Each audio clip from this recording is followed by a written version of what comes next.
बिस्मिल्लाहिर्रहमानिर्रहीम। अस्सलाम वालेकुम डियर स्टूडेंट्स। सफ़ेद जी के एकेडमी के यूट्यूब चैनल के साथ तमाम तलबा व तालिबात को खुशामदीद कहते हैं। आपको पता है कि हमारा जो चैनल है ये बेसिक नीड्स जो स्टूडेंट की होती है, स्टूडेंट के जो बेसिक प्रॉब्लम होते हैं उनको सोल्यूशन के लिए मैं हर वीडियो बनाता हूँ। और बहुत से स्टूडेंट ये कहते हैं कि शायद, बल्कि स्टूडेंट तो नहीं कहते बल्कि बाकी लोग समझते हैं कि हम शायद कोई यहाँ से इस चैनल से बहुत कुछ कमा रहे हैं। ऐसा बिल्कुल भी नहीं है।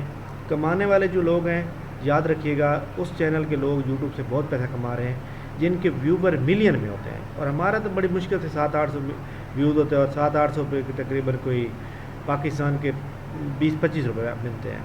तो खैर इसका कोई मतलब फ़ायदा नहीं है, पर अक्सर मकसद सर्विंग टू ह्यूमैनिटी, इंसानियत की खिदमत करना। उनको ऐसे स्टूडेंट भी मैंने देखे हैं कि जनाब वो उनको नहीं पता होता कि हमने अप्लाई कैसे करना है, नौकरी कैसे लेनी है, बिल्कुल भी नहीं पता होता। लिहाजा जो स्टूडेंट न्यू हैं, बिल्कुल बिगनर हैं, तो उसको मैं जनाब बहुत से स्टूडेंट की फरमाइश भी थी कि सर पीपीएससी में और एफपीएससी में अप्लाई करने का क्या तरीक़ाकार है। तो ये कंप्लीट प्रोसीजर मैं जनाब आप लोगों को बताने लगा हूँ कि पीपीएससी के अंदर आपने कैसे अप्लाई करना है। फॉर एग्जाम्पल ये देखें, एडवर्टाइजमेंट मौजूद है, ये सारी एडवर्टाइजमेंट मौजूद है। पहले तो आप एडवर्टाइजमेंट को ओपन करेंगे और यहाँ पे देखेंगे आप कौन सी एडवर्टाइजमेंट पे अप्लाई कर सकते हैं। उसके बाद आप जिस एडवर्टाइजमेंट पे अप्लाई कर सकते हैं, आपने यहाँ पे इंफॉर्मेशन में जाना है। यहाँ पे ये लिखा हुआ है डाउनलोड, ठीक है। डाउनलोड में आप जब जाते हैं तो इसके अंदर जनाब ये देखें चलान फॉर्म है। ये चलान फॉर्म ये फ़ीस डिपॉजिट के लिए है। इसके ऊपर आप क्लिक करेंगे और ये देखें चलान ओपन हो गया। इस चलान के लिए आपने क्या करना है, यहाँ पे आपने अपना नाम लिखना है और नीचे अपना आईडी कार्ड नंबर लिखना है और इस जगह पे आपने पोस्ट का नाम लिखना है, यहाँ पे केस नंबर लिखना है और यहाँ तो 600 लिखने हैं, यानी कि 600 लिखना है और यहाँ पे 600 लिखना है। और ये वाली जो जगह है यहाँ पे आपने सिग्नेचर करना है। ये एक पूरा, यानी ये चलान के 3 पार्ट हैं, 1 2 3। ये एक जैसे आपने ये फिल किया बिल्कुल सेम ऐसे ही फिल करना है। जब आप बैंक में जाएंगे, बैंक वाले एक अपने पास रख लेंगे, सॉरी 2 अपने पास रख लेंगे, एक आपको दे देंगे। आपने वो लेकर आना है और आपने स्कैन करना है और अपने कंप्यूटर में उसको सेव करके रख लेना है। क्योंकि जब आप ऑनलाइन अप्लाई करते हैं तो वो आपने साथ ही उसको मतलब अपलोड करना होता है। अब आपने ऑनलाइन अप्लाई कैसे करना है, ऑनलाइन अप्लाई करने का जो तरीकाकार है, यहाँ पे आप ऑनलाइन अप्लाई पे जाएंगे, क्लिक करेंगे आपके बिल्कुल राइट साइड पे और यहाँ पे ये देखें सर्च है। यहाँ पे आप फॉर एग्जाम्पल जी डाटा एंट्री ऑपरेटर, डाटा ये देखें। अब ये डाटा एंट्री ऑपरेटर पे आप जो मर्जी पोस्ट पे अप्लाई करना है, तरीकाकार तो सबका सेम ही है ना। डाटा एंट्री ऑपरेटर के ऊपर आप अप्लाई करना चाहते हैं, फॉर एग्जाम्पल आपने इसके ऊपर अप्लाई कर दिया, ये देखें ये क्लिक कर दिया, इसके ऊपर क्लिक किया और ये देखें यहाँ पे फिर आई है, वो कहते हैं जी आप ये रीड इंस्ट्रक्शन रीड कर लें। ठीक है जी, मैंने पढ़ ली, ओके हो गया। अब वो कहते हैं जनाब 32 पोस्टें टोटल हैं, 5 वुमेन के लिए हैं, 1 स्पेशल पर्सन, 2 मिनोरिटी की हैं, स्पेशल जोन कोटा की जनाब 0 है। खैर यहाँ पे सारा कुछ बता दिया गया। यहाँ पे फिल अप फॉर्म करना है, यहाँ से अब स्टार्ट हो गया हमारा काम। और इसके ऊपर यहाँ I confirm that I have read the general guideline and just, इसके ऊपर क्लिक करेंगे और उसके बाद फिर ये अप्लाई ऑनलाइन पे आप क्लिक कर देंगे। हाँ जी, यहाँ पे आप अपना आईडी कार्ड, जो भी आपका आईडी कार्ड है आपने वो डालना है। लाइक दैट मैं कोई भी डाल देता हूँ, जी मैं ये कार्ड डाल देता हूँ, ठीक हो गया। 36302 उसके बाद 33, ये मैंने वैसे मतलब फेक डाल दिया, ठीक है। इसके बाद यहाँ पे ईमेल आईडी डालेंगे। ईमेल आईडी जो भी आपका वैलिड ईमेल आईडी होगा, क्योंकि जब आप अप्लाई करते हैं तो उसके ऊपर आपको ईमेल नोटिफिकेशन आता है, जब आप टेस्ट होता है तब भी आपको ईमेल का नोटिफिकेशन आता है, बता सकता है। अब ये देखें जी, मैंने आप अप्लाई कर दिया, ये मैं यहाँ पे अप्लाई कर देता हूँ, ठीक हो गया, टू फिल द एप्लीकेशन। अब यहाँ पे जनाब ये जेंडर आपने मेल है तो मेल, फीमेल है तो फीमेल, ट्रांसजेंडर है तो ट्रांसजेंडर। यहाँ पे डेट ऑफ बर्थ, यहाँ पे आप क्लिक करेंगे जी ओपन हो जाएगा। ये देखें ईयर है, यहाँ पे आप क्लिक करेंगे पीछे चले जाएंगे। ये देखें जी आपकी फॉर एग्जाम्पल जो है 1900 कुछ भी है आपकी, फॉर एग्जाम्पल यहाँ देखें जी 1990 और जनवरी की 1 तारीख है, तो यहाँ पे आपने ये देखेंगे आ गई। आप गवर्नमेंट सर्वेंट हैं तो आप नो करेंगे, अगर गवर्नमेंट सर्वेंट हैं तो आप येस करेंगे, ठीक है। यहाँ पे जब आपने येस किया तो यहाँ पे लिखना है आपने कि गवर्नमेंट के पंजाब के हैं या फेडरल के हैं या पंजाब, ये ऑटोनमस बॉडी वो होती हैं जो सेमी गवर्नमेंट होती हैं, जो आधी गवर्नमेंट की होती हैं, आधी जनाब मतलब इसमें गवर्नमेंट के रूल रेगुलेशन फॉलो होते हैं बट नाम के। तो यहाँ पे अगर आप कोई भी मतलब आपकी जॉब है तो आपने वो सिलेक्ट करना है और अपनी डिटेल बतानी है कि मैं कौन सी बॉडी में जॉब कर रहा हूँ। बट यहाँ देखें आपने नो करना है क्योंकि आप बिगिनर हैं, तो न्यू स्टूडेंट जो होता है वो यहाँ पे रहेंगे। इसके बाद do you claim special person, क्या आप स्पेशल पर्सन हैं? नो। क्या आप आर्मी से रिटायर्ड पर्सन हैं? नो। यहाँ पे उसने कहा वैक्सीनेशन, फुली वैक्सीनेटेड, जी मैं फुली वैक्सीनेटेड हूँ, ओके। यहाँ पे आपने वैक्सीनेशन का जो कार्ड होगा वो आपने डालना है, लाइक दैट मैंने ये डाल दिया। आपने यहाँ पे क्लिक कर देना है और इसके बाद आपने ये करना, ठीक हो गया? हाँ जी। अब देखें यहाँ पे उसने कहा जी आप चूज़ करें ये वाला पिक्चर, यहाँ इसके ऊपर क्लिक करें। आपकी जो पिक्चर होनी चाहिए, याद रखिएगा, आपकी जो पिक्चर होनी चाहिए वो आपकी पिक्चर होनी चाहिए 25 KB से कम। अब देखें मैंने यहाँ पे पहले से उनको रखा हुआ है। यहाँ देखें जी मैं अपनी पिक्चर जो है अपलोड करता हूँ, ये वाले जहाँ पे मैं अपलोड कर देता हूँ, ये देखें अपलोड हो गई। इसके बाद CNAC, तो मैं यहाँ से पहले CNAC की फ़ाइल चूज़ करता हूँ। जी हाँ, ये देखें जी मैं यहाँ से, क्योंकि ये मैंने ऑलरेडी जो है 25 KB की जो है ना की हुई है, तो ये देखें मैं कर लेता हूँ इसको और इसको मैं कर देता हूँ अपलोड। जी हाँ, ये देखें जनाब ये अपलोड हो गई। इसके बाद पिक्चर भी अपलोड हो गई, CNAC भी अपलोड हो गया। इसके बाद जनाब यहाँ पे बैंक रिसेप्शन, बैंक यहाँ पे ऐड करेंगे भाई आपने जो बैंक चलान पे किया है वो कहाँ पे पे किया है। उसके लिए भी आपने यहाँ पे पहले से मतलब 25 KB में करने के बाद आपने जो है इसको कर लेना है। तो यहाँ पे कोई भी मैंने क्योंकि किया हुआ था इसलिए मैं उसको यहाँ पे अपलोड कर लेता हूँ। ये देखें अपलोड हो गया। उसके बाद ये देखें यहाँ पे उसने कहा जी आपने कब पे किया, तो यहाँ पे मैं कह रहा हूँ भाई आज ही मैंने पे किया है। बैंक रिसेप्शन चलान के ऊपर नंबर लिखा होता है, सीरियल नंबर, कोई भी सीरियल नंबर होगा वो आप इंटर करेंगे। नेशनल बैंक में मैंने पे किया, फॉर एग्जाम्पल आप जिस शहर के हैं आप उस शहर का नाम लिखेंगे। लाइक दैट मैं लिखता हूँ जी मुल्तान।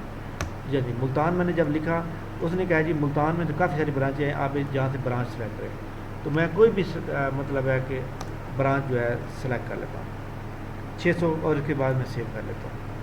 सेव होने के बाद मैं नेक्स्ट करता हूँ और नेक्स्ट के बाद मैं क्या करता हूँ, ये देखें पर्सनल रिकॉर्ड बताएं। जी हाँ पर्सनल रिकॉर्ड मैं बताता हूँ। यहाँ पे देखें जी मेरा नाम for example MUHAMMAL Mohammad Ali और यहाँ पे मैं लिखता हूँ मुस्लिम, ओके जी। और ये देखें जी CNAC की उसने पूछी एक्सपायरी डेट बताएं, मतलब एक CNAC इशू डेट होता है, एक CNAC एक्सपायरी डेट होता है, ये भी वहीं पे लिखा होता है।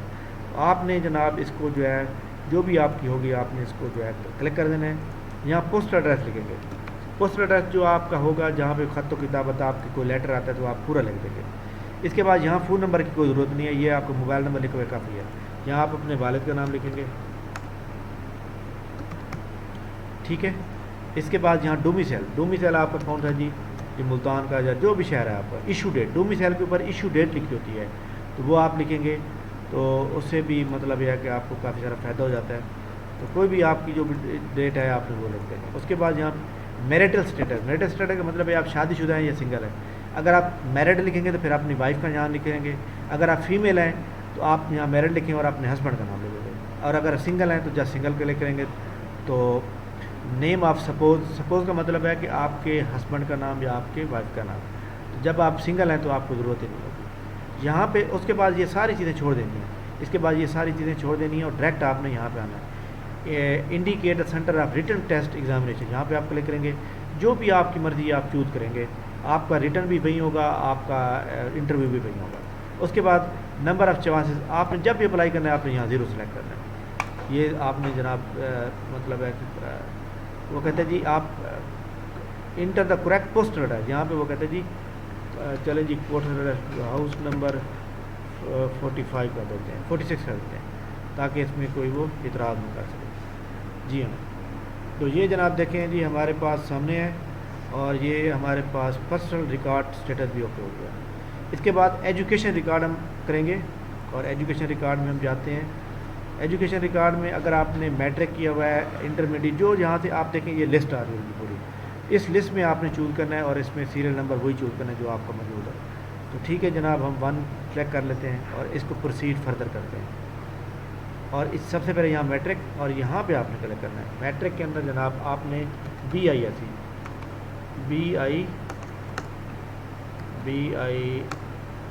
हाँ ये देखें, इसमें ये 22 DG खां फैसलाबाद, जो भी आपका, आपने अपने ना एक्चुअली शहर का नाम लिखना है। यहाँ पे देखें मुल्तान में लिखा है, ये 22 मुल्तान का मतलब है board of intermediate and secondary education. यहाँ अगर आपकी इस यूनिवर्सिटी में यहाँ लिस्ट में नाम नहीं है तो फिर आपने वहाँ उस पर नाम यहाँ पे लिखना है। इसके बाद मेजर सब्जेक्ट आपके जो भी हैं लाइक दैट आपने आर्ट्स में या साइंस में जो भी किया हुआ है यहाँ पे लिखेंगे। रिज़ल्ट डिक्लेयर कौन सी डेट को हुआ जी, मैं कहता हूँ जी 15/07/2010 को हुआ, ठीक है। सिस्टम एनुअल था या सेमेस्टर था, एनुअल था। टोटल मार्क ऑब्टेन आपने कितने किए 950, टोटल के मार्क कितने थे जी 1050, ठीक। डिवीजन फर्स्ट, और यहाँ पे जनाब अब आपके रिज़ल्ट कार्ड पे डिवीजन लिखी होती है, डिवीजन फर्स्ट है तो फर्स्ट करेंगे, सेकंड है सेकंड करेंगे, ये ग्रेड लिखना चाहते हैं वो भी आपकी मर्जी। चलो फर्स्ट कर देते हैं। यहाँ पे हम करेंगे ऐड, जी हाँ ये देखें ऐड होगी, ये मैट्रिक ऐड होगी। मैट्रिक के बाद इंटरमीडिएट की बारी है, हाँ जी इंटरमीडिएट की बारी जब आई है तो यहाँ पे मैं लिखता हूँ जी मेजर सब्जेक्ट कंप्यूटर, क्योंकि मैंने ICS किया हुआ है फॉर एग्जाम्पल, तो मैं उसके बारे में लिखूँगा कि मैं जी ICS किया हुआ, ठीक हो गया। कंप्यूटर रिज़ल्ट डिक्लेयर कब हुआ जी, मैं कहता हूँ जी 15/08/2012 को। और जनाब टोटल मार्क्स जो ऑब्टेन हुए हैं मैं कहता हूँ जी वो टोटल मार्क्स ऑब्टेन 900 और ये हो गया 1100। तो फर्स्ट डिवीजन ऐड कर लेते हैं, बस इसके लिए रिक्वायर्ड भी यही थी। अब आपने यहाँ पे लिखना है वेरीफाई एजुकेशन। अगर आप क्वालिफिकेशन ग्रेजुएशन मांगी गई हो, मास्टर मांगी गई हो, तो फिर आप यहाँ भी वो सारी ऐड करेंगे। जब ऐड मुकम्मल हो जाएंगे तो फिर यहाँ पे आप क्लिक करेंगे वेरीफाई द एजुकेशन डिटेल, उसके बाद सेव इन्फॉर्मेशन करेंगे। इन्फॉर्मेशन सेव होने के बाद फिर आपने नेक्स्ट करना है यहाँ पर, जी हाँ ये जनाब नेक्स्ट हो गई। नेक्स्ट होने के बाद आखिरी आपका रह गया सर्विस रिकॉर्ड। अब जहाँ जिस पोस्ट के ऊपर तजर्बा मांगा जाता है, एक्सपीरियंस मांगा जाता है, तो यहाँ पे आ जाता है not, you can not skip the experience mandatory, क्योंकि ये लाजमी है और आपने देना है। तो यहाँ पे आप क्लिक करेंगे। क्लिक करने के बाद आप कौन सी पोस्ट पे बैठे हुए हैं आपने उसका नाम देना है, अकाउंट्स ऑफिसर, डिपार्टमेंट कोई भी मतलब कॉलेज लिख लें, निशात कॉलेज मुल्तान या पंजाब कॉलेज, जो भी आपके। यहाँ पे आपने वो डेट लिखनी है जो आपने पोस्ट को स्टार्ट किया था, जब आपने ये नौकरी स्टार्ट की, ठीक हो गया। तो मैं जनाब अपनी कोई भी डेट दे दूँ, ये देखें। अब वो कहते हैं कि करंटली हेल्ड पोस्ट, आप कहते हैं यस आई एम हेल्ड। वो कहते हैं जी स्केल एफ नहीं, यहाँ पे कुछ भी ना लिखें। अगर आप गवर्नमेंट को मुलाजिम हैं तो यहाँ पे आप लिख दें 16 17 जो भी आपका है, अदरवाइज़ यहाँ छोड़ दें, ये ऑप्शनल है। इसके बाद है वो कहते हैं एक्सपीरियंस रेलिवेंट है या नहीं है, तो आप कहेंगे यस ओके। उसके बाद यहाँ करेंगे ऐड, ये देखें एक्सपीरियंस ऐड हो गया। उसके बाद ये देखें जी सेव इन्फॉर्मेशन, जी इन्फॉर्मेशन सेव करें, बिल्कुल हो गई। यहाँ नेक्स्ट करेंगे, नेक्स्ट ये देखें। अब ये सारा प्रोसेस मैंने कंप्लीट कर लिया। अब मैं यहाँ पे करूँगा सबमिट एप्लीकेशन, जी हाँ ये देखें जी मैं ये क्लिक करता हूँ सबमिट एप्लीकेशन, ये इसके ऊपर मैंने क्लिक किया और यहाँ सबमिट पर क्लिक किया। अब देखें उसने कहा जी ये एप्लीकेशन नंबर 520 है। एक्चुअली ये जो होता है ना, ये 20,400 जो है ये कोड होता है, आखिरी नंबर जो होते हैं ना आखिरी ये वाला, ये यानी कि 520 नंबर एप्लीकेशन है। अब देखें जो मैंने मोबाइल नंबर दिया था तो उसके ऊपर भी आप ये देख सकते हैं जनाब, ये देख सकते हैं, ये देख सकते हैं कि ये देखिए उसने कहा है dear Mohammad Ali you have submitted the application फलां फलां, यहाँ भी मैसेज आ गया। और इसके अलावा मैं जनाब आपको जो ईमेल आईडी दिया था मैंने, उसके ऊपर भी आपको दिखा देता हूँ कि वहाँ पर भी वो ईमेल आई पड़ी है, उसका भी मैं आपको दिखा देता हूँ। अब यहाँ पर सूरत हाल ये है कि अगर फॉर एग्जाम्पल आपने जो एप्लीकेशन भेजी है उसके अंदर कोई गलती हो गई है, कोई प्रॉब्लम आ गया है, आप उसको एडिट करना चाहते हैं, ये देखें यहाँ पे आ रहे हैं 520 एप्लीकेशन। वो कहते हैं जी आपके data entry operator application upload हो गई, ओके हो गया। और इसका ये देखें, ये इसके अंदर ये जो एप्लीकेशन नंबर है और ये है जनाब 2011 टोकन नंबर। ये टोकन नंबर आपने लाजमी जो है याद रखना है, 2011 टोकन नंबर, ठीक है। अब देखें मैं करता हूँ प्रिंट एप्लीकेशन, प्रिंट करके अपने पास रखा करें ताकि आपको ये याद होना चाहिए कि जे मेरे पास जो है जो एप्लीकेशन नंबर है वो मेरे पास मौजूद होना चाहिए ताकि मैं प्रिंट करूँ। जहाँ पे देखें वो CNAC जो मैंने एंट्री किया था वो आ जाएगा। और यहाँ पे देखें ये एप्लीकेशन है जनाब, ये वाली, इसको मैंने कॉपी किया यहाँ से, जी हाँ कॉपी करने के बाद मैंने यहाँ से पेस्ट कर दिया और यहाँ पे टोकन नंबर 2011 है और उसके बाद यहाँ प्रिंट करता हूँ। ये देखें ये देखें एप्लीकेशन पूरी आ गई है सारी, देख सकते हैं आप आराम से, आप देख सकते हैं जनाब। ये अब फॉर एग्जाम्पल इसके अंदर कोई तब्दीली करनी है, मैंने तब्दील करना चाहता हूँ, मैं कहता हूँ जी मैं क्वालिफिकेशन का सेट चेंज करना चाहता हूँ, मैं नाम को चेंज करना चाहता हूँ, मैं कुछ भी चेंज करना चाहता हूँ। तो मैं क्या करूँगा, मैं जनाब यहाँ पे ये देखें क्या लिखा हुआ है, एडिड एप्लीकेशन, यहाँ पे जाता हूँ। लेकिन ये एडिड एप्लीकेशन याद रखिएगा तब हो सकती है जब आप मतलब जब डेट क्लोज ना हुई है, यानी कि आज रात 12 बजे तक आप अप्लाई कर सकते हैं, तो आज रात तक आप एडिट भी कर सकते हैं। जैसे ही आपने जनाब वाला वो मतलब है कि डेट ख़त्म हुई, आप एडिट भी नहीं कर सकते, विद इन क्लोजिंग डेट आप एडिट कर सकते हैं। एडिट एप्लीकेशन में जाएंगे, CNAC number, application number, token number, और यहाँ पे प्रोसीड करेंगे।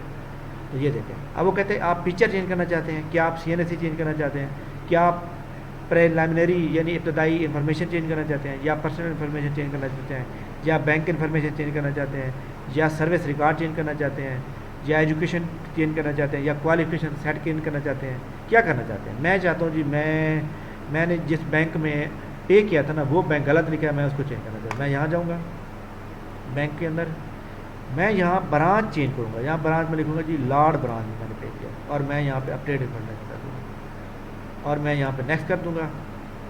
अब वो कहते हैं अब मज़ीद अगर आप इसमें से कोई तब्दीली करना चाहते बता दें, तो यानी आपका ये तरीकाकार है। फॉर एग्जाम्पल मैं कहता हूँ जी मैं पिक्चर चेंज करना चाहता हूँ, मैं ये पिक्चर पे जाऊँगा, और यहाँ पे मैं पहले चूज़ करूँगा एक पिक्चर, मैं मतलब ये मैं पिक्चर नहीं करना चाह रहा, मैं पिक्चर कोई और लगाना चाहता हूँ, तो मैं यहाँ पर आऊँगा, और ये देखें जी एक और पिक्चर खड़ी हुई है, यहाँ पे मैं ये लगा देता हूँ, और मैं यहाँ पे चेंज कर देता हूँ। ये देखें चेंज हो गई, और इसको मैं जनाब बैक टू एडिट सेक्शन पे जाता हूँ।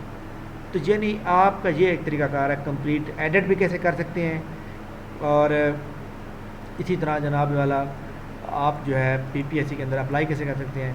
तो ये एक हमारी काविश थी, उम्मीद है आपको अच्छी लगी होगी। इसके बारे में आप लोगों ने जनाब जो है इसके बारे में ज़रूर हमें आगाह करेंगे कि आपको ये इन्फॉर्मेशन कैसी लगी, और अगर आप हमारे चैनल पे न्यू है तो चैनल को सब्सक्राइब कर लें, ताकि आपको नई आने वाली वीडियो भी हमारी मिल सकें। इंशाअल्लाह ताला फेडरल पब्लिक सर्विस कमीशन में कैसे अप्लाई किया जाता है वो भी हम आपसे ज़रूर शेयर करेंगे। थैंक यू वेरी मच, बहुत शुक्रिया, अल्लाह हाफ़िज़।